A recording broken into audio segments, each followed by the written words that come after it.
ตุ้มตวงเตียงออกมาจากไข่เจ้านกตัวใหญ่อยู่ไกลกันน้อง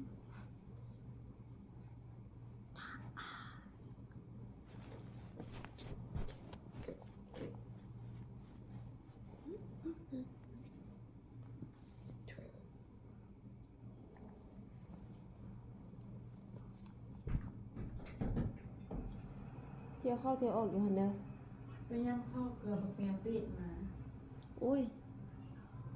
แม่ก็ให้มันกินเลยนะ